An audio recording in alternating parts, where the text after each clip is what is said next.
Tambahan juga sudah di-share ya di grup. Oke, recording sudah on. Terima kasih kehadirannya teman-teman. Selamat malam.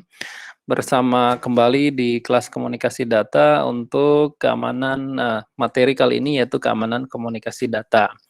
Nah, untuk materinya sendiri selain daripada link yang sudah saya share di e-learning, juga saya share di chat box ini berupa informasi tambahan tentang keamanan jaringan, juga ada tentang best practice ataupun implementasi dari data security-nya itu sendiri, yaitu dari VeriSign ya. Salah satu vendor untuk trusted website ataupun trusted untuk verifikasi transaksi di digital.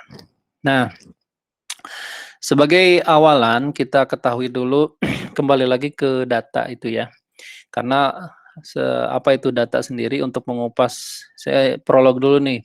Untuk mengupas lebih dalam mengenai keamanan data atau data security, maka pengetahuan ataupun teman-teman harus mengetahui data. Mungkin sebagian besar mengetahui data itu bisa berupa berupa gambar, suara, teks gitu dan lain-lain. Nah, kalau kita lihat dari Computer Hope katanya ada linknya nanti teman-teman saya share juga. Data adalah beberapa karakter yang dikumpulkan untuk tujuan tertentu. Sedangkan tag target adalah sebagai data informasi yang sudah mengalami perubahan bentuk agar lebih efisien ketika dipindah dan diproses lebih lanjut. Sedangkan menurut Wikipedia, data adalah beberapa subjek tadi yang sudah disebutkan itu yang memiliki nilai baik atau value baik dari segi kuantitatif maupun kualitatif. Jadi kuantitatif itu berupa jumlah, kalau kualitatif itu kualitas itu ya. Degree dari produknya itu tingkat kualitas itu dari produknya. Jadi kita masuk ke oleh karenanya kita juga harus mengerti bahwa data itu sangat penting saat ini, setidaknya dengan tren teknologi informasi saat ini, keamanan digital, data security atau keamanan data itu sangat penting. Dan menurut Forcepoint, keamanan data atau data security itu adalah sebagai sebuah prosedur dengan dukungan dari regulasi ini. Dalam hal ini dari pemerintah, dari setiap masing-masing negara atau regional. Termasuk kalau kita lihat kalau regional itu contohnya kalau di Eropa itu ada yang namanya UGDPR. Untuk teman-teman mengetahui bisa sambil di googling ya, itu regulasi untuk melindungi data-data pribadi dari setiap warga negara ataupun di regional tersebut. Dan regulasi dan teknologi ini juga untuk melindungi data dari perusakan data, modifikasi, serta penyebaran nih. Ini yang sangat sensitif nih di Indonesia khususnya ya. Itu penyebaran datanya baik disengaja maupun tidak itu sangat miris sekali gitu. Bahkan harusnya regulator hadir di sana untuk mengantisipasinya ataupun bahkan untuk menindaknya. Namun kecenderungannya saat ini masih kurang. Hal itu diketahuinya dari mana? Kita kadang tiba-tiba ditelepon oleh orang yang tidak kita kenal untuk menawari sesuatu. Nah, itu sudah masuk dari kebocoran data itu.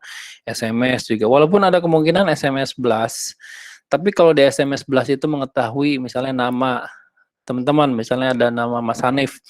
SMS itu langsung ditujukan, "Selamat siang Mas Hanif, mau menawarkan produk KTA kita bla bla bla bla bla." Nah, itu berarti datanya sudah terprofile. Nah, itu sudah bagian dari yang namanya kebocoran data itu sendiri. Itu yang secara umumnya ya. Terus sedangkan menurut Teknopedia itu untuk juga memiliki pendapat yang kurang lebih sama dengan yang tadi sudah disebutkan yaitu Forcepoint tentang data security yang mana intinya adalah data security merupakan perlindungan terhadap data digital bersifat private untuk mencegah akses yang tidak diinginkan terhadap komputer, database maupun website. Terus di Indonesia apa saja Pak gitu. Misalnya kalau ada yang bertanya yang ini Dani Saputra. Oke, Mas Denny, selamat bergabung.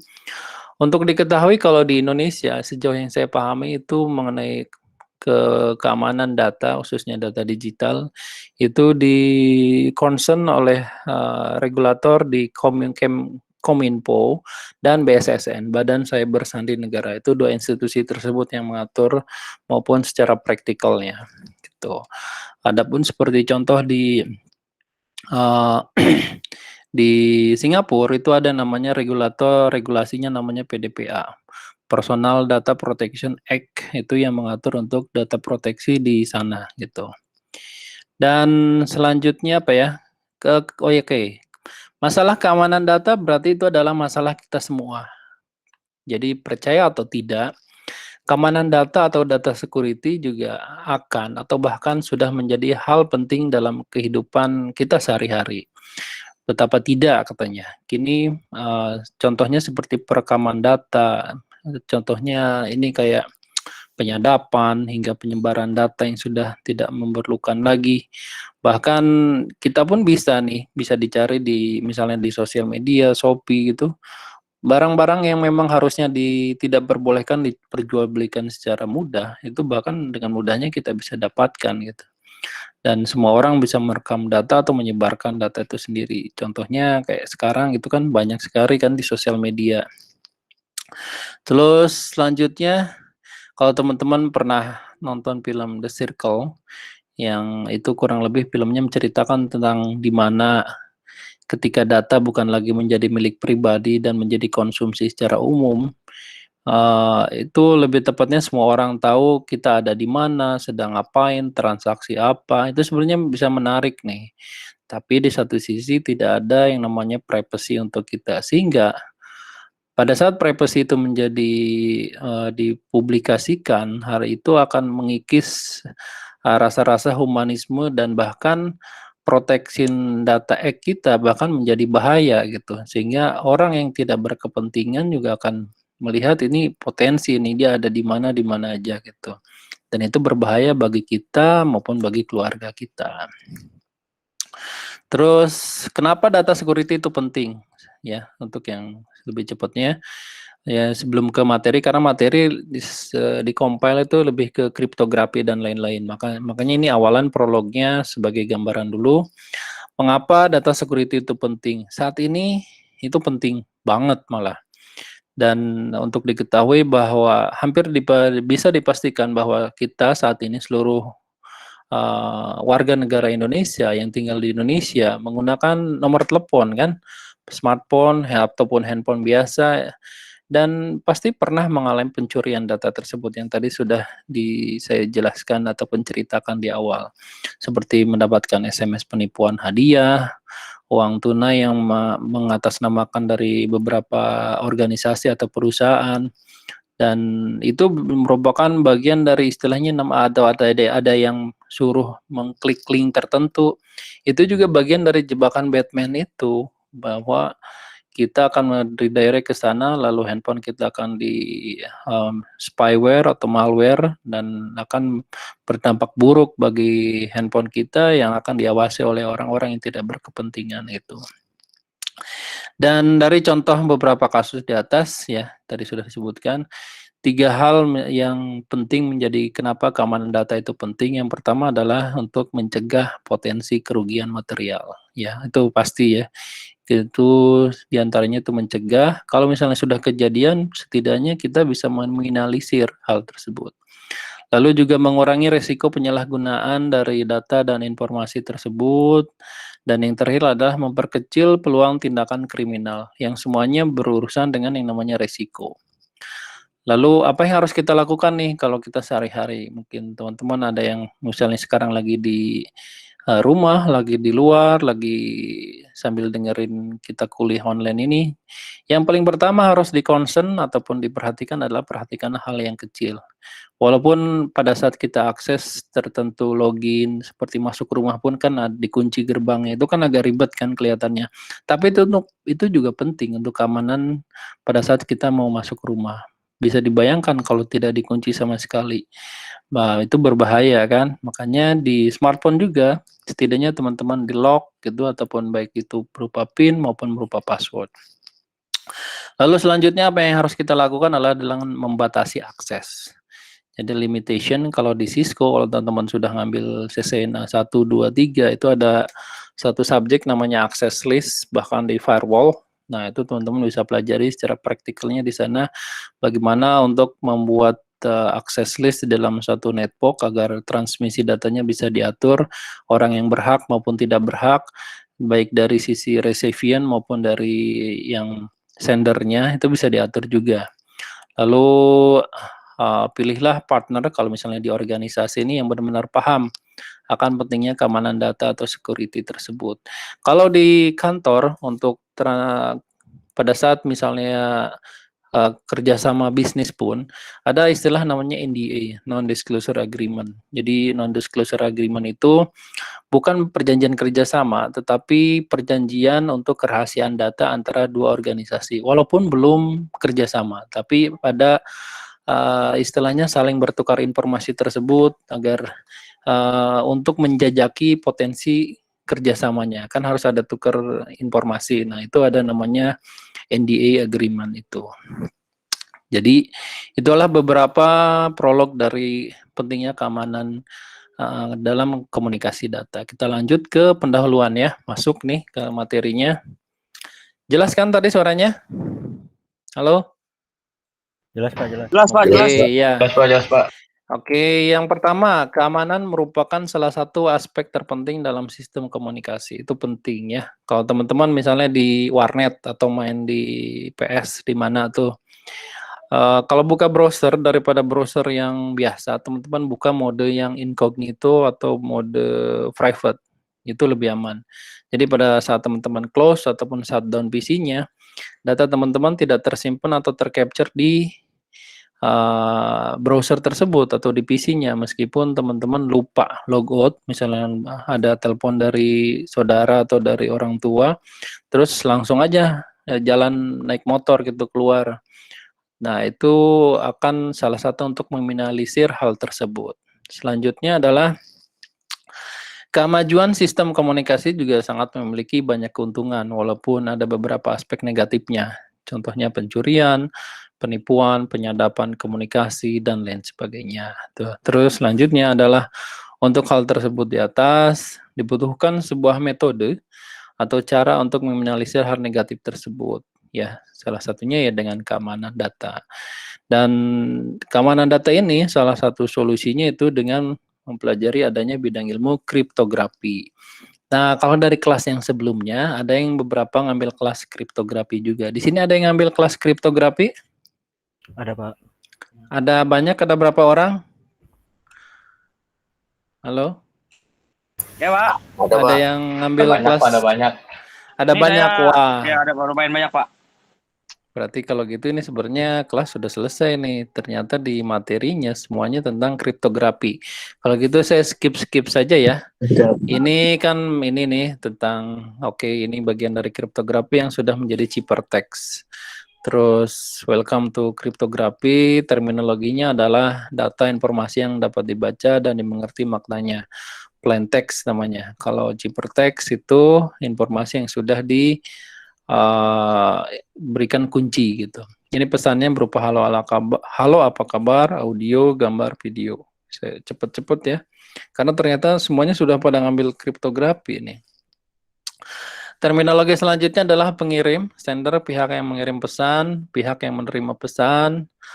Contohnya ini, klien, komputer server, terus pengirim ingin pesan juga dapat dikirim secara aman, yaitu pihak lain tidak dapat membaca atau manipulasi pesan itu. Terus ada ciphertext ya, pasti teman-teman sudah familiar dengan istilah ini. Karena di kriptografi juga harusnya dipelajari apa itu ciphertext, yaitu pesan yang telah disandikan sehingga tidak bermakna atau tidak mudah dibaca lagi oleh human factor gitu.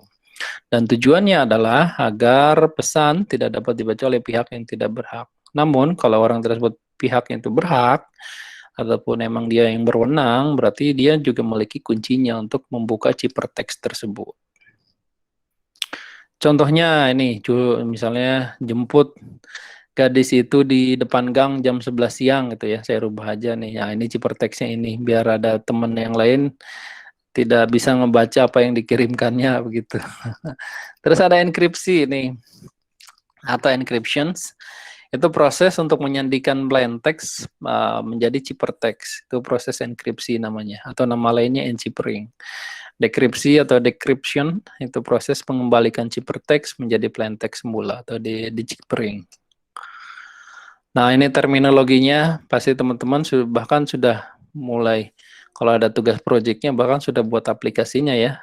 Ada plain text, diberikan kunci, ada ciphertext, lalu diberikan kunci lagi untuk dekripsinya dan menjadi plain text kembali. Nah, ini nanti akan dibagi dua, ada yang simetrik dan ada yang asimetrik. Yang sama ataukah kuncinya ada yang beda, kunci public dan kunci private. Terus ini notasi matematisnya seperti ini, ya.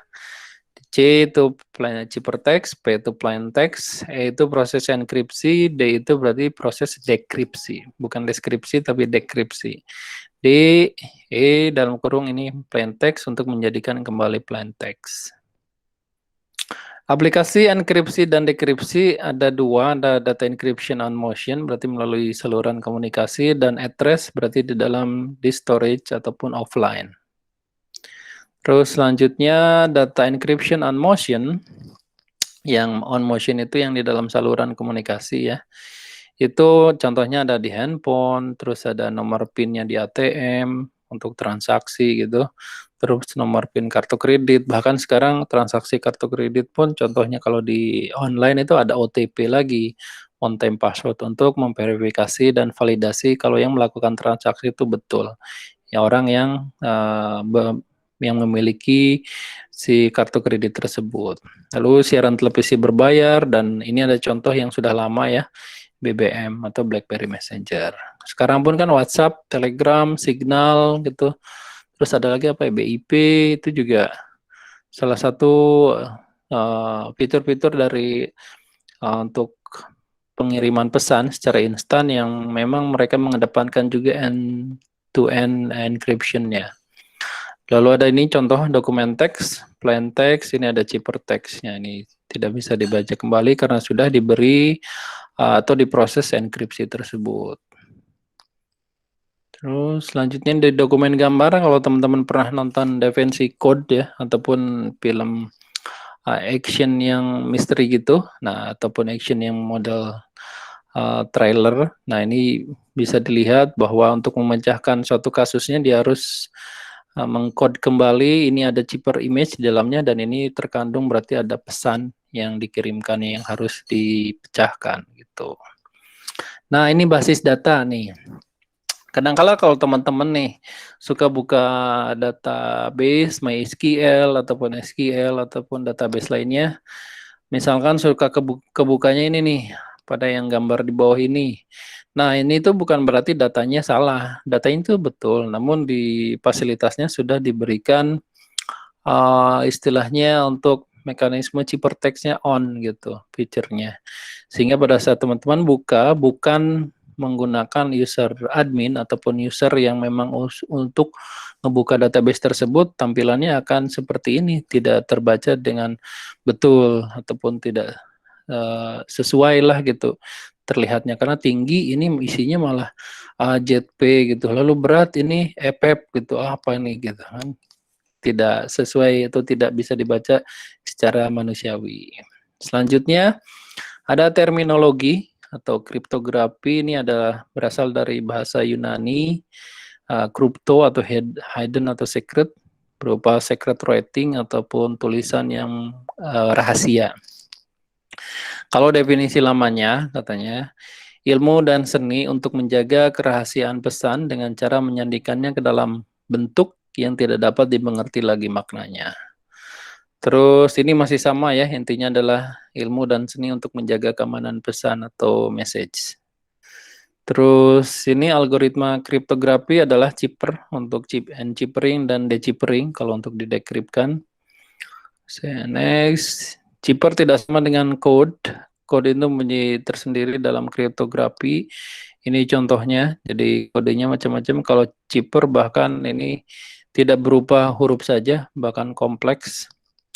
Terus encoding adalah transformasi plain text menjadi kode. Kebalikannya, kalau kode itu berarti ada buku kodenya atau library-nya istilahnya. codebooknya. Terus cryptanalysis. Nah, cryptanalysis itu berarti ilmu dan seni ataupun orang atau personal untuk memecahkan ciphertext menjadi plain text tapi tanpa mengetahui kunci yang digunakan. Misalnya dari kubu satu dia menggunakan sebuah misalnya alat Enigma untuk mengiriman pesan selama misalnya perang dingin. Dan setiap hari itu berubah terus tuh kuncinya, dan si kubu 2 tanpa mengetahui kuncinya dia berusaha untuk menjailbreak ataupun membongkar dari apa sih pesannya itu. Nah, dia adalah disebut dengan cryptanalysis tersebut. Teman-teman juga pasti sudah dibahas ini ya di kelas kriptografi. Dan cryptanalysis merupakan lawan dari kriptografi, karena kriptografi atau cryptographer adalah perancang yang asli ya, si owner dari pesan rahasia tersebut. Kalau cryptanalysis itu semacam crackernya. Lalu ada lagi cryptanalysis, yaitu Al-Kindi, yang menulis buku tentang seni memecahkan kode buku yang berjudul Risalah fi Istikhraj al-Muamma, katanya, manuskrip for deciphering cryptographic message, yang menemukan frekuensi perulangan huruf di dalam Al-Quran. Teman-teman bisa googling untuk lebih lanjut ya. Teknik yang digunakan juga kelak dinamakan analisis frekuensi, di mana teknik ini juga untuk memecahkan ciphertext berdasarkan frekuensi kemunculan karakter dalam pesan. Ini contohnya ya. Oke, lanjut ke layanan yang disediakan di kriptografi. Yang pertama apa sih ya, kerahasiaan atau confidentiality itu? Contohnya di sini nih ilustrasi gambarnya. Yang tengah-tengah itu dia bisa ikut menerima pesan tapi tidak menerima, karena yang ditujunya adalah orang yang paling sebelah kanan ini. Pesannya itu untuk dibaca, dan dia mengetahui juga cara untuk decipheringnya itu ataupun decryptnya. Itu confidentiality atau kerahasiaannya. Selanjutnya adalah integritas data. Integritas data dari namanya integrity atau integritas, itu layanan yang memastikan, menjamin bahwa pesan itu asli, utuh, dan belum dimanipulasi. Kalau di gambar ini terlihat di tengah-tengah nih, orang tengah-tengah, dia melakukan proses manipulate data ataupun seperti modifications. Dia yang tadinya datanya itu berupa gelembung yang berupa misalnya teratur, tambah ada yang besar, ada yang kecil karena ada penambahan ini. Dan akan membuat kebingungan nih si yang paling kanan ini datanya apakah maksudnya apa. Misalnya yang bilang paling kiri itu bilang temui saya di dekat hutan, yang bilangnya ternyata dibaca oleh yang paling kanan ini temui saya di depan rumah makan. Nah, itu kan beda gitu kontennya antara satu yang di depan hutan atau taman, satu lagi di depan warung makan, kan beda. Oke, selanjutnya adalah autentikasi. Kalau autentikasi sama halnya dengan kalau kita mau login ya ke Gmail ataupun ke website, itu juga ada namanya masukkan user password. Nah, itu bagian dari user authentication juga untuk mengidentifikasi kebenaran pihak-pihak yang berkomunikasi dan untuk mengidentifikasi dari sumber pesannya.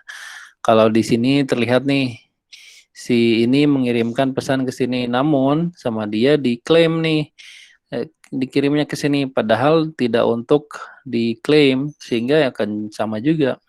Nah, si Ninja kan juga akan membuat kebingungan yang si A ini, karena datanya udah jelas-jelas bukan dari yang aslinya, begitu. Terus ini nir penyangkalan nih, kalau nir penyangkalan itu seperti untuk memastikan bahwa entitas yang komunikasi itu tidak bisa menyangkal. Contohnya kalau sekarang kan misalnya komunikasi itu tidak bisa disangkalnya, ataupun contohnya banyak kasus di sosial media ya, di capture tuh kalau dia sudah pernah bilang ini, nah itu bisa diperkarakan. Bahkan gara-gara tweet saja orang kan sekarang dengan ada undang-undang ITE ini bisa dipenjara, bisa sampai tahunan gitu. Itu bahaya sekali karena penyangkalan. Makanya kita diharapkan teman-teman di sini berhati-hati dalam bersosial media, karena orang dengan mudahnya sekarang istilahnya memproses yang namanya non-repudiation ini. Kalau di gambar ini kelihatan sebentar. Kalau ini di gambar ini kelihatan dia mengirim pesan, tapi sebenarnya dia sedang mengerjakan yang lain. dan dia menyangkal sudah mengirim pesan ini. Sedangkan si ini menerima, oh dia ngirim pesan ini gitu. Nah, si ini kalau zaman sekarang kan sudah bisa ada foto ataupun ada mengcapture bahwa dia ini yang mengirim pesan dan tidak bisa disangkal lagi. Termasuk untuk transaksi kan sekarang untuk ATM juga ada yang hanya print kertas saja. Dulu orang kan sangat hati-hati atau sensitif. Orang transfer hanya bukti dari berupa kertas saja, bukan cap basah ataupun tanda tangan dari petugas bank. Kalau sekarang kan ATM begitu saja itu sudah merupakan bagian dari non repudiation kalau dia sudah melakukan transaksi ataupun pentransferan tersebut.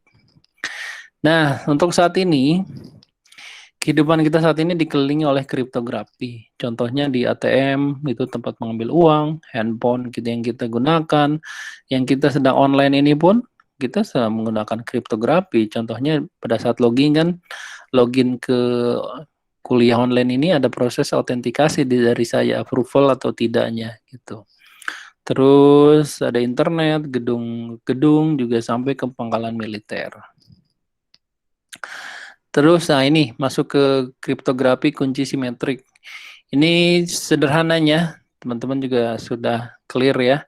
Ada dua, ada yang simetrik dan non-simetrik. Kalau yang simetrik berarti kunci si private sama lagi dengan yang satu lagi.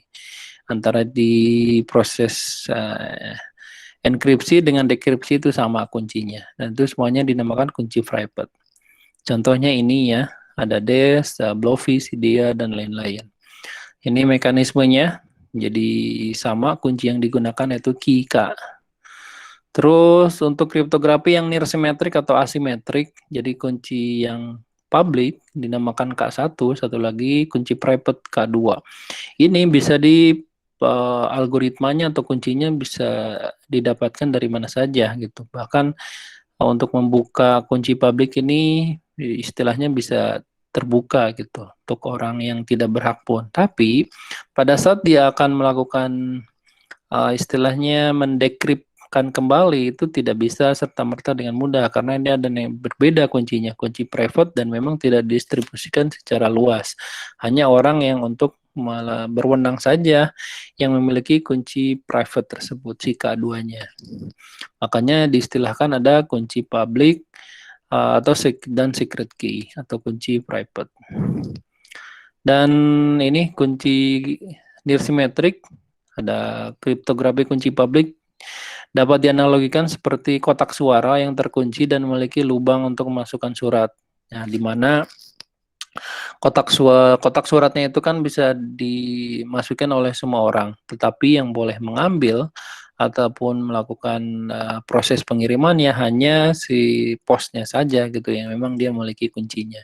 Itu contoh dari implementasi di sehari-hari tentang kunci asimetrik atau near symmetric tersebut. Ini ya gambarannya.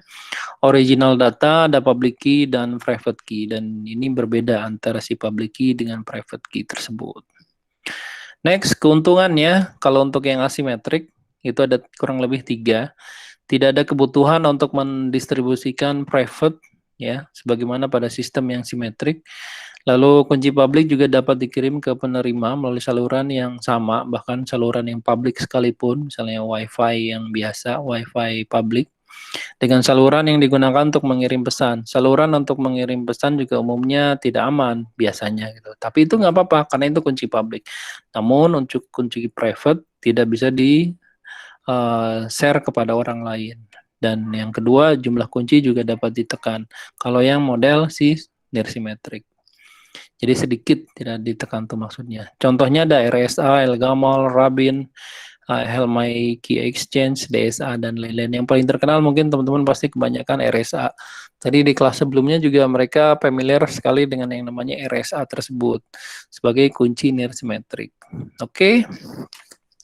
Itu selesai kita pembahasan sampai dengan kunci private dan kunci simetrik dan near symmetric atau asimetrik. Sebentar, recording saya off dulu.